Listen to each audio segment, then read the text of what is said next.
here to help and to provide security. But for now, Taliban intimidation is winning.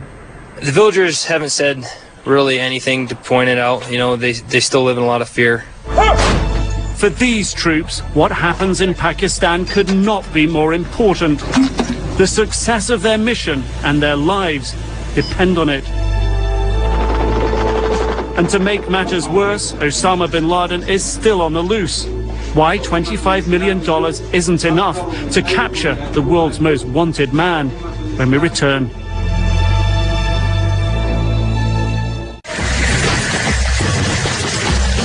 It's daylight as this elite Pakistani police unit reenacts its greatest ever terrorist takedown. The capture of key Al Qaeda leader Abu Zubaydah. It was September 2002. Commander Malik Mohammed Khalid directed the raid, triggered by US intelligence gathering. As he explains to me, the operation was not going as planned. Abu Zubaydah was getting away. Abu Zubaydah was here, and then he jumped onto this roof, and that's quite a big jump. Commander Khalid rushed to the roof. Abu Zubaydah was hit by gunfire. Commander Khalid had him by the neck. As he recounts the capture, he seems to me almost remorseful, although he denies it. In Pakistan, many harbor deep sympathy for Al Qaeda. Okay, so you've got to ask yourself, if they can catch Abu Zubaydah on this roof 4 years ago, why haven't they been able to catch Osama bin Laden since then? I ask former intelligence chief Hamid Gul. Pakistanis, he explains, favor bin Laden over the West, and he says they won't sell him out, even for millions of dollars. By just doling out money, you cannot get the kind of information that you're looking for. But there's another equally significant reason. President Musharraf has done little to convince his countrymen to help in the hunt. He created a fear, a pall of fear was cast over Pakistan after 9/11, that he had no choice. That means he didn't have his heart in it, but he had no choice. That was the message which was sold to people of Pakistan. But that's not the image Musharraf wants the West to see. In Musharraf's autobiography, he highlights the 2 attacks on his life, proof, he says, of his commitment to the war on terror. Through this book, I'll project the reality of Pakistan, and I'll project the truth on all issues of concern to the world, as Pakistan sees it. Otherwise, the world is seeing everything less Pakistan's point of view. This book will now tell the world what Pakistan stands for.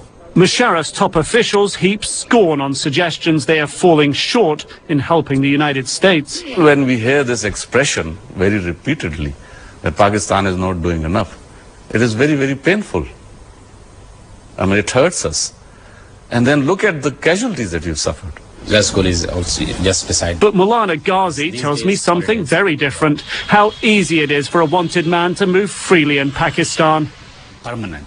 In fact, Ghazi, accused of plotting to blow up government buildings and the US embassy, practically hid in plain sight for months in Pakistan's capital, evading capture, until the charges were dropped.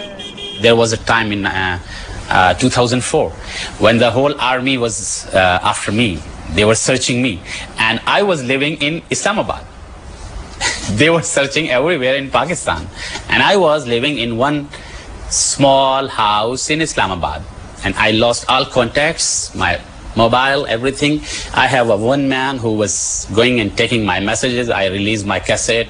If this sounds familiar, it's because it is. Osama bin Laden continues to release his audio messages as the US continues their hunt. It was in the Journalist Amir Mir, an outspoken critic of Musharraf, says the reason Al Qaeda's leaders are on the loose is obvious. Musharraf is letting it happen. As long as Osama is at large, Dr. Zawahiri is at large, Musharraf thinks that he will continue to rule this country with the full blessings of the US.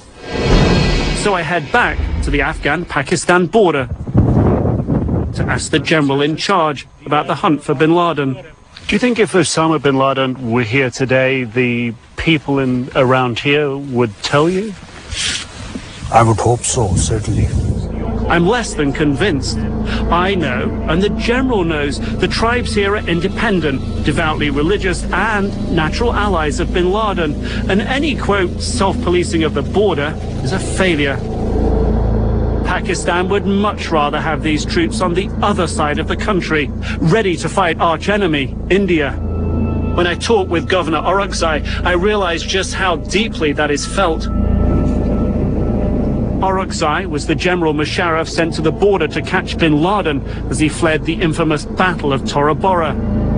At the same time, India's military was massing on Pakistan's other border, a threat he took so seriously he questioned the wisdom of supporting the war on terror. On the one hand, the very existence and security of Pakistan was being threatened. On the other hand, we were coalition partners, and we had a mission to achieve here. Good morning. Good morning. Which raises the question, what is Musharraf's real agenda? Fighting his old enemy or America's war on terror? The answer when we return. Come here! Come here! Pakistani state TV airs video of a sick man in hospital. A government minister greets him. Floral tributes pile up. The man, A.Q. Khan, the father of Pakistan's nuclear bomb, a national hero. A successful underground nuclear test in the Rasco mountain range in 1998 secured Khan's place in history. Pakistan became the first Islamic nation to have the bomb. But 6 years later, Khan suffered disgrace. He had sold Pakistan's nuclear secrets to North Korea, Iran, and Libya. Khan was put under house arrest. I take full responsibility for my actions and seek your pardon. Still, President Musharraf seemed to excuse Khan's actions. He has made some mistakes. He's a human being like us. This is a reality. Khan is living proof that Pakistan's relationship with the US is far more complicated than just the war on terror. Pakistan's justification for building the bomb was simple. Arch-enemy India got there first. In the past 60 years, the two nations have fought 3 wars and have come to the brink on several other occasions, almost always over the disputed region of Kashmir. Acquiring nuclear weapon was all about India. Of course, in the initial years, it was called an Islamic bomb to get money from Libya, to get money from Saudi Arabia, to get it financed. Musharraf has blocked the United States from directly questioning Khan about his secret dealings. This at a time when knowing the truth about Iran and North Korea's nuclear capability has never been more important. It suggests Musharraf has something to hide. This is a sovereign country. No document will be given. No independent investigation will take place here. And we will not submit to any United Nations coming inside here. But it's how Pakistan wages its daily struggle with India in the disputed border region of Kashmir that levels the sharpest criticism of Musharraf. Most Indian casualties are inflicted by so-called Kashmiri freedom fighters. They are Pakistanis that the United States considers terrorists. Pakistan's stand is very clear that whatever is happening in Kashmir, we don't call it terrorism, certainly. There is a freedom struggle going on. And outspoken journalist Amir Mir, a critic of Musharraf, has tracked these so-called freedom fighters and says their allegiance is surprising. These jihadi organizations are the civilian face of the Pakistan army, which are being used by the Pakistan army to advance its strategic agenda in the region. I cannot tell you who this man is, but what I can say is that he is a Pakistani and has spied on Al Qaeda. He says that not only is the army aiding Kashmiri freedom fighters, it is also helping Al Qaeda and the Taliban. You've given information to